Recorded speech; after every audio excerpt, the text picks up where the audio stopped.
बुर्ज खलीफा किसने बनाया? सैमसंग ने।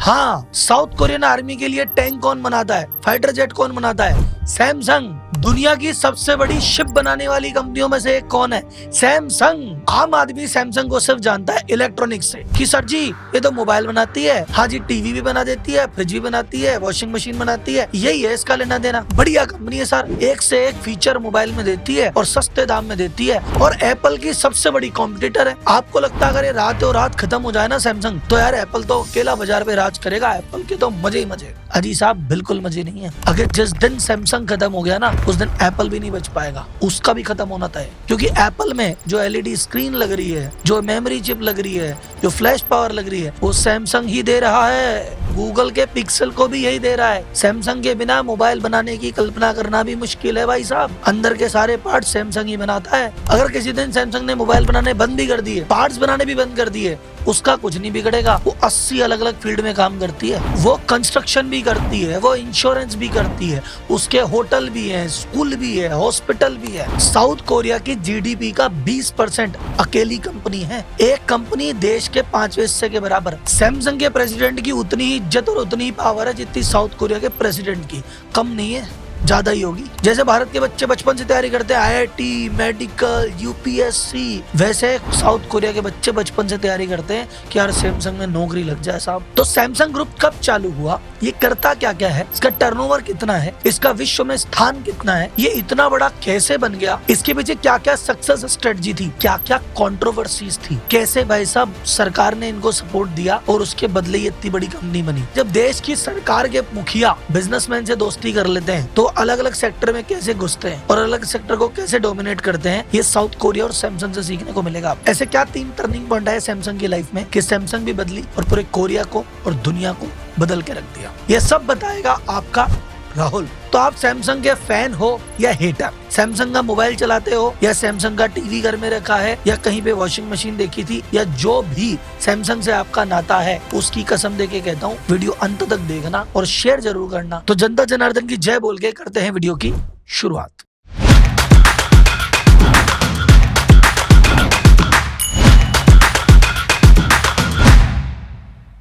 कहानी की शुरुआत होती है 1938 से। साउथ कोरिया की एक रिच फैमिली से एक बंदा आता है, ली ब्योंग चुल। वो मात्र 28 वर्ष की उम्र में एक कंपनी की शुरुआत करता है। उसका नाम रखता है सैमसंग ट्रेडिंग कंपनी। कंपनी का नाम सैमसंग क्यों रखता है? सैमसंग का कोरियन मीनिंग होता है 3 स्टार। 3 का मतलब कोरिया में माना जाता है बिग एंड पावरफुल, और स्टार का मतलब माना जाता है एवरलास्टिंग, कि हमेशा रहने वाला, बड़ा और पावरफुल। सैमसंग आज वही बन गया है जैसा उसका नाम रखा था। तो लोग कहते हैं नाम में क्या रखा है, सैमसंग से पूछो। तो राहुल जी इन्होंने 1938 में मोबाइल बना लिया था क्या? अजी नहीं साहब, उस समय तो सैमसंग ट्रेडिंग कंपनी थी और ये बेचते थे फल, सब्जी, नूडल, मछली। ये था इनका इनिशियल बिजनेस। इनका सियोल में हेडक्वार्टर था। वहां पे इन्होंने धीरे धीरे बिजनेस चालू करके पहले तो कोरिया के अलग अलग इलाकों में फैलाया, फिर आसपास की कुछ कंट्रियों में एक्सपोर्ट करने लगे और धीरे धीरे भाई साहब थोड़े पैसे वाले थे और इन्होंने भाई साहब बिजनेस की शुरुआत की। काम अच्छा था, ज्यादा कंपटीशन नहीं था, तो आने वाले 10-12 साल में टॉप 10 कंपनियों में शुमार हो गए। अब इनकी गाड़ी ऐसी चल रही होती है, फल, चावल, मछली, नूडल बेच रहे होते, लेकिन इनकी जिंदगी में पहला टर्निंग पॉइंट आया 1950 में, जब इनका वॉर छिड़ गया। वॉर किससे छिड़ा? साउथ कोरिया और नॉर्थ कोरिया आपस में लड़ लिए। नॉर्थ कोरिया किम जोंग वाला। अच्छा, वॉर कभी भी किसी के लिए अच्छा नहीं होता और देश के लिए तो बिल्कुल नहीं। वो देश की एकदम हालत खराब हो गई। हम कहते हैं पहले साउथ कोरिया से कुछ एक्सपोर्ट हुआ करता था, एक्सपोर्ट तो बंद, खाने पीने की चीजों के लिए भी इंपोर्ट करने लगा। तो उसके बाद इन्होंने कहा यार ये जो करंट काम है इसमें तो दिक्कत है, थोड़ा मुझे डाइवर्सिफिकेशन करना पड़ेगा, इसी बिजनेस में रहेंगे तो आगे तो दिक्कत आएगी, तो कुछ नया करते। क्या नया करें? तो उस समय दक्षिण कोरिया में गन्ने बहुत हुआ करते थे। आज भी गन्ने की पैदावार में साउथ कोरिया का अच्छा खासा नाम है। तो भाई साहब इन्होंने कहा यार गन्ने यहाँ पे होते हैं, चलो शुगर मिल लगा देते हैं। तो ये इन्होंने अब लगाई शुगर मिल। अब आप सोचना सर, आज मोबाइल बनाने वाली कंपनी नूडल बेच रही थी, उसके बाद आई शुगर मिल। शुगर मिल से ठीक ठाक इन्होंने प्रॉफिट कमाया। फिर उसके बाद इन्होंने कहा और डाइवर्सिफाई करते हैं, तो इन्होंने एक वुलन फैक्ट्री लगाई और कपड़े बनाने लग गए। तो सैमसंग उतर गया टेक्सटाइल मैन्युफैक्चरिंग में। ये बिजनेस करते करते इन्होंने कहा यार सर सर्विस इंडस्ट्री में चलें क्या? तो इन्होंने भाई साहब खुद का इंश्योरेंस कंपनी डाल ली, ये इंश्योरेंस भी बेचने लग गए। फिर इन्होंने कहा यार अपना खुद का एक रिटेल स्टोर डाला जाए, डिपार्टमेंटल स्टोर डाला जाए। तो सैमसंग ने अपने डिपार्टमेंटल स्टोर भी खोले, डीमार्ट जैसे। वो समय था युद्ध के बाद का, और उस समय बहुत ज्यादा कंपनियां काम नहीं कर रही थी और इन्होंने काम किया और इतने सेक्टर में काम किया, थोड़े ही समय में बन गए साउथ कोरिया के सबसे रिचेस्ट पर्सन। अब आया इनकी जिंदगी का सेकंड टर्निंग पॉइंट। ये घुसे उस सेक्टर में जिसकी वजह से आज इनको सब जानते हैं, इलेक्ट्रॉनिक्स। 1968 में ये इलेक्ट्रॉनिक्स की दुनिया में इन्होंने कदम रखा और मात्र 1-1.5 साल के अंदर इन्होंने अपना पहला प्रोडक्ट निकाल दिया, 12 इंच का ब्लैक एंड व्हाइट टीवी। और देखते ही देखते कुछ ही सालों में ये दुनिया के सबसे बड़े टीवी मैन्युफैक्चरर बन गए। 1979 में इन्होंने चालू किया माइक्रोवेव बनाना, 1980 में एसी बनाना चालू कर दिया, 1981 में कलर टीवी लेके आ गए, 1983 में इन्होंने बना दिया पर्सनल कंप्यूटर, 1993 में आते आते ये दुनिया के हाईएस्ट चिप मैन्युफैक्चरर बन गए। और जो आपको ओरिजिनल आईफोन 2007 में लॉन्च हुआ था ना, वाह क्या बात है, स्टीव जॉब्स ने दुनिया हिला दी, उसका प्रोसेसर उसकी चिप भी सैमसंग ने इनको दी थी। फिर इनको ऐसा लगा यार इतने इलेक्ट्रॉनिक सामान बना रहे हैं, अपने को सेमीकंडक्टर की जरूरत पड़ती रहती है, अपन क्यों खरीद के बनाते हैं, अपन सेमीकंडक्टर फैक्ट्री खरीद लेते हैं। तो इन्होंने एक सेमीकंडक्टर फैक्ट्री खरीदी, फिर उसमें खुद ही अपने पार्ट सेमीकंडक्टर के पार्ट्स बनाने लगे, फिर उसको एक्सपैंड करके इतना बड़ा कर लिया कि ग्लोबली एक्सपोर्ट करने लग गए। 2005 तक आते आते दुनिया के सबसे बड़े एलसीडी पैनल मैन्युफैक्चरर बन गए थे। अब बात करते हैं तीसरे टर्निंग पॉइंट की तरफ। ये अभी तक जो मैं बात कर रहा था वो कर रहा था सैमसंग इलेक्ट्रॉनिक्स की, जो ये बाकी फील्ड में था। अब ये मोबाइल में जो असली लड़ाई एप्पल वर्सेस सैमसंग चल रही है ना, उस पे आते हैं कि उसमें कैसे आया, मोबाइल कब बनाया। ये मोबाइल्स के सेक्टर में घुसे थे 1983 में साहब, एप्पल से भी कोई 25 साल पहले। और इन्होंने पहला फोन बनाया 1986 में, फोन का नाम था SC100। ये हो गया फेल, बोले भाई साहब नहीं चल रहा। 1988 में दोबारा लॉन्च किया गया, नहीं हार नहीं मानेंगे, SH100, ये भी फेल हो गया, ये भी ना चल रहा। फिर 1993 में लेके आया SH700, ये हुआ हिट। 1994 में लेके आया SH770, ये हो गया सुपर डुपर हिट और भाई साहब इनका डंका बज गया। और 1996 से 98 आते आते ये फोन मार्केट के 57% के राजा बाबू हो गए थे। लेकिन याद करो, ये फोन वो वाला नहीं था जो आज आप देख रहे हो, ये फोन थे CDA में। CD में फोन वो होते हैं जिसमें एक बार सिम लगी आई तो आई, फिर वो सिम बदलती नहीं है। या जो 2006 में रिलायंस ने मोबाइल लॉन्च किए थे ना, कर लो दुनिया मिट्टी में, वो सारे CDA में टेक्नोलॉजी के फोन हुआ करते थे। तो उस तरह के फोन में महारत थी, स्मार्टफोन में ये नहीं कूदे थे। अपना फोन लेके सैमसंग इंडिया में आया 2004 में, लेकिन उस समय सैमसंग को सफलता नहीं मिली क्योंकि वहां पे भारत में राज कर रहा था नोकिया। वो तो फिर धीरे धीरे आते आते नोकिया के खुद ही कर्म खराब हुए, नोकिया धीरे धीरे बाजार से गायब हुआ और 2009 में ये लेके आया सैमसंग गैलेक्सी। तब जाके भारत में थोड़ी बहुत इसको ट्रैक्शन मिलने लगा, इज्जत मिलने लगी। 2011 आते आते ये दुनिया का लार्जेस्ट स्मार्टफोन मैन्युफैक्चरर बन गया। 2010 में ये पूरी दुनिया का मार्केट लीडर बना था स्मार्टफोन के बेचने में और 2010 से लेके 2022 12 साल तक ये इकलौता लीडर रहा। अभी पिछले साल एप्पल ने 2023 में आके इसको थोड़ा पीछे छोड़ा है और हो सकता है वापसी भी कर ले, पर 12 साल तक एक छत्र राज्य रहा था स्मार्टफोन की मैन्युफैक्चरिंग एंड सेलिंग में भी। और दुनिया की जो सबसे बड़ी स्मार्टफोन बनाने वाली लार्जेस्ट फैक्ट्री है वो भी सैमसंग की है। कहाँ बनाई? कोरिया में नहीं, नोएडा में। भारत में है दुनिया की सबसे बड़ी स्मार्टफोन बनाने वाली फैक्ट्री। तो सर जी अब सैमसंग के बाकी फैक्टर्स की तरफ जाते हैं, पर उससे पहले मुझे कमेंट बॉक्स में भी चाहिए, आप में से कभी भी किसी ने सैमसंग का कोई भी प्रोडक्ट काम में लिया है क्या? फोन पे देख रहे हो तो तुरंत डालो, या टीवी लिया हो, फ्रिज लिया हो, वॉशिंग मशीन लिया हो, कुछ भी कहीं काम में लिया हो तो मुझे चैट बॉक्स में तुरंत बताओ, अभी के अभी। अब चलते हैं अपन सैमसंग के बाकी धंधों की तरफ। सैमसंग की एक कंपनी है सैमसंग हेवी इंडस्ट्रीज, वो दुनिया की सबसे बड़ी शिप बनाने वाली कंपनीज में से एक है। नॉर्मल शिप नहीं, इन नॉर्मल के काका जी जो शिप होते हैं वो सैमसंग की मास्टरी है उसको बनाने में। ये साउथ कोरियन आर्मी के लिए फाइटर जेट बनाती है, जेट इंजन के इक्विपमेंट बनाती है। इसने साउथ कोरियन आर्मी के लिए टैंक बना रखे हैं और अभी एक ह्यूमनाइज्ड रोबोट पे काम कर रही है कि जहां पे हमारे सैनिक नहीं जा सकते वहां एक रोबोट जाएगा लड़ने के लिए, वो भी सैमसंग बना रही है। इनकी कंपनी है सैमसंग कंस्ट्रक्शन एंड ट्रेडिंग, वो बनाती है रोड, टनल, ब्रिज, बिल्डिंग। उसने बनाया बुर्ज खलीफा, मलेशिया के ट्विन टावर है पेट्रोनस टावर, उसी ने बनाया साहब। साउथ कोरिया की सबसे बड़ी इंश्योरेंस कंपनी सैमसंग ही है। साउथ कोरिया का सबसे बड़ा थीम पार्क जैसे डिज्नीलैंड होता है, इनका एवरलैंड है, वो भी सैमसंग का ही है। ये छोड़ो, सैमसंग का पूरा एक शहर है कोरिया में सैमसंग टाउन नाम से। सैमसंग की एक ट्रस्ट भी है छोटी सी, उसमें सैमसंग का एक स्कूल भी है, सैमसंग की एक यूनिवर्सिटी भी है, सैमसंग का एक हॉस्पिटल भी है। और 1990 में साउथ कोरिया में रेनो के साथ पार्टनरशिप में कार भी बनाती है। और ऐसी छोटी मोटी 80 इंडस्ट्रियों में सैमसंग भी है। अगर आपको लगा राहुल जी क्या रिसर्च किया, हम तो सैमसंग को क्या समझते थे तो डायनासोर निकला, तो भाई साहब एक बार लाइक ठोक देना, इसकी वर्ल्ड पोजीशन बताता हूँ, दुनिया में साउथ कोरिया की तो नंबर 1 कंपनी है ही, ये दुनिया की 29वीं सबसे बड़ी कंपनी है मार्केट कैप के हिसाब से। इसका मार्केट कैप है 325 बिलियन, यानी उतना ही लगभग जितना टाटा ग्रुप का है या जितना अंबानी ग्रुप का है। अब टाटा अंबानी ग्रुप ने बिजनेस बिल्ड किया भारत में,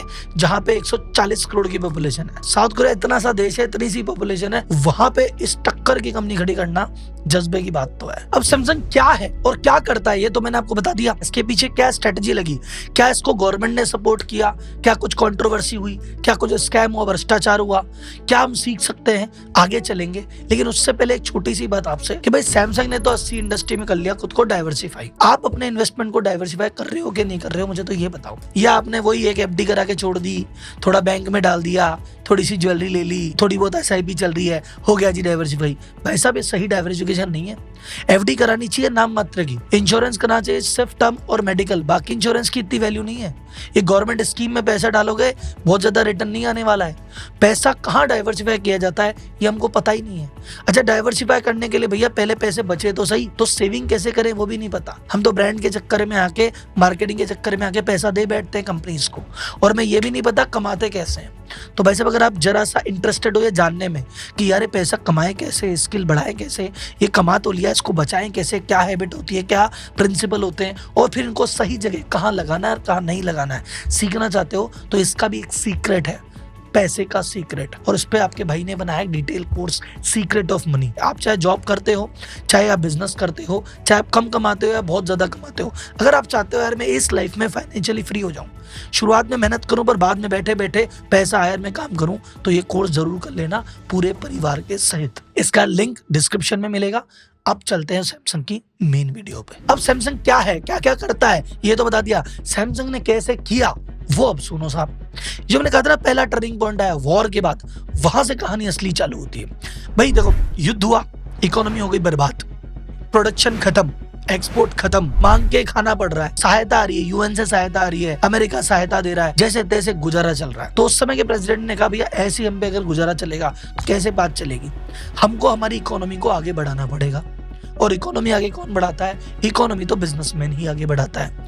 तो इन्होंने कहा एक काम करते हैं, कुछ बिजनेस ग्रुप को छांटते हैं और उनको सपोर्ट करते हैं कि भैया इनको सरकार सपोर्ट करेगी ताकि ये उद्योग धंधे सेट करें, उसको फैलाएं, ताकि ये बढ़े, साथ साथ देश भी बढ़े। ये आरोप तक लगते हैं आज भी कि उस समय जो यूएन से पैसा आता था आर्थिक सहायता का कि भैया तुम अपने यहाँ बिल्डिंग बना लो या पैसा अपने नागरिकों को खिलाओ पिलाओ, वो यूएन की सहायता का फंड, अमेरिका की सहायता का फंड, वो सरकार ने डाइवर्ट कर दिया इन बिजनेस हाउसेस को कि भैया तुम आगे बढ़ो जी। उस समय कुछ ग्रुप्स निकले, उस ग्रुप में सैमसंग भी था, एलजी भी था, Hyundai भी था, ऐसे और भी बहुत सारे ग्रुप थे, पर 3 ग्रुप को आप जानते हैं तो मैंने उसका नाम ले दिया। तो सरकार ने इनको सपोर्ट करना चालू किया। सरकार ने कहा जितना लोन चाहिए इनको लोन दे दो, कम से कम ब्याज पे लोन दे दो साहब, इंडस्ट्री में काम करना है आगे लाइसेंस दे दो साहब, कोई दिक्कत नहीं है, टैक्स में बेनिफिट दे दो साहब, टैक्स में छूट दो दुनिया भर की। सैमसंग जब इलेक्ट्रॉनिक्स में कूदा, इनके कूदते ही इलेक्ट्रॉनिक्स में टैक्स को 50% कम कर दिया, आधा कर दिया टैक्स को, कि सैमसंग आया थोड़ी मदद करो। बाकी कंपनियां जैसे जापान और बाकी कंपनियां यहाँ पे आके कोरिया में प्रोडक्ट बेचती थी, बैन कर दिया कि कोई भी कंट्री, कोई भी कंपनी यहाँ पे प्रोडक्ट नहीं बेचेगी, यहाँ पे तो हमारे लोग ही बेचेंगे साहब। तो पूरा मार्केट इनके लिए खोल दिया, बाहर वालों को आने नहीं दिया, और फुल सपोर्ट क्या चाहिए बोलो। सरकारी बैंकों ने दरवाजे खोल दिए, जब जितने लोन चाहिए बता देना, अपनी बैंक है, घबराने का नहीं, आगे बढ़ने का। ये जो बिजनेस ग्रुप होते हैं जो एक सेक्टर में नहीं कई सेक्टर में काम करते हैं, इनको नॉर्मली कॉन्ग्लोमरेट्स कहते हैं, कि जो अलग अलग इंडस्ट्री में, जैसे टाटा कॉन्ग्लोमरेट है, अडानी है, अंबानी है, बजाज ग्रुप है। साउथ कोरिया में कॉन्ग्लोमरेट को कहते हैं चाय बॉल। ऐसे एक सैमसंग चाय बॉल है, एलजी चाय बॉल है, Hyundai चाय बॉल है, ऐसे अलग अलग कुछ चाय बॉल है जिनके हाथ में पूरी साउथ कोरिया की इकोनॉमी है। उनमें सबसे बड़ा चाय बॉल है सैमसंग। अब इनका सबका रिजल्ट क्या हुआ, पहली बात, जब देश में प्रोडक्शन बढ़ा, देश से एक्सपोर्ट जाने लगा, करेंसी आई, तो देश की आर्थिक स्थिति सुधरी। बस अब कई लोगों को एम्प्लॉयमेंट मिला, प्रोडक्शन बढ़ा, एक्सपोर्ट बढ़ा, इनका लिविंग स्टैंडर्ड सुधर गया। साउथ कोरिया को कहते हैं मिरेकल ऑफ द हान रिवर। वहां पे एक नदी है हान रिवर, उसके कोने पे है।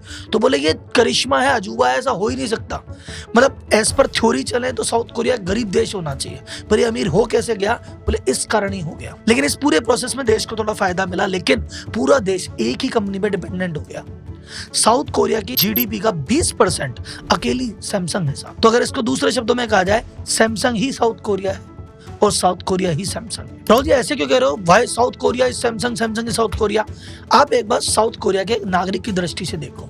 आप साउथ कोरिया के सिटीजन हो, आपको मोबाइल लेना है आप सैमसंग का लेते हो, आपको टीवी लेना है, फ्रिज लेना है, आप सैमसंग का ही लेते हो। फिर आपको भाई साहब गाड़ी लेनी है, रेनो के साथ में सैमसंग की गाड़ी मिलती है। इंश्योरेंस हम सैमसंग से लेते हो। आपको हॉस्पिटल जाना है तो सैमसंग में जाते हो, पढ़ते हो तो सैमसंग में पढ़ते हो, कोई घूमने जाते हो तो किसी शिप पे बैठे हो, शिप सैमसंग ने बनाया है। तुमने थीम पार्क चले गए तो वो सैमसंग का है। तुम रहते सैमसंग टाउन में हो तो भाई साहब तुम्हारी तो जिंदगी ही सैमसंग है। तो सैमसंग वहाँ पे लाइफस्टाइल है। तो जैसे बच्चे तैयारी करते हैं ना, यूपीएससी में पास हो गए तो कलेक्टर बन जाएंगे, मजा आएगा, अजी साहब एक बार आईआईटी में हो जाए, वहां पे कहते हैं बच्चे एक बार सैमसंग में हो जाए तो जिंदगी सफल। सैमसंग में बच्चा काम करता है तो शादी बढ़िया होगी, दहेज का सिस्टम भी होता होगा तो अच्छा मिलता होगा वहां पे। तो इसलिए बच्चे बचपन से ही वहां पे सेट एग्जाम होता है 6 महीने में एक बार, सैमसंग एप्टीट्यूड टेस्ट। तो बच्चे बचपन से उसकी तैयारी करते हैं कि भाई यहाँ पास हो जाए तो सैमसंग में नौकरी लग जाए तो जीवन सेटल, कुछ करना ही नहीं है। जिसकी सैमसंग में नहीं लगती वो एलजी में ट्राई करता है, जिसकी एलजी में नहीं लगती वो हुंडई में ट्राई करता है, जिसकी तीनों में नहीं लगती वो कहीं छोटी मोटी नौकरी करता है, लेकिन जिंदगी भर सर शर्म से नीचे रहता है कि यार जिंदगी में फेल हो गया, जिंदगी में कुछ कर ही नहीं पाए साहब। ये स्टेटस है सैमसंग का कोरिया में। अब मुझे आपसे पूछना है कि सब ये सरकार का कुछ बिजनेसमैन को सिलेक्ट करके उनको सपोर्ट करना, अंधा सपोर्ट करना, ये सही है कि गलत? क्योंकि कोरिया में मैंने आपको एग्जांपल दिया, ऐसा होता तो चाइना में भी है, करती तो अमेरिकन गवर्नमेंट भी है। तो क्या आपको लगता है इंडियन गवर्नमेंट भी करती है?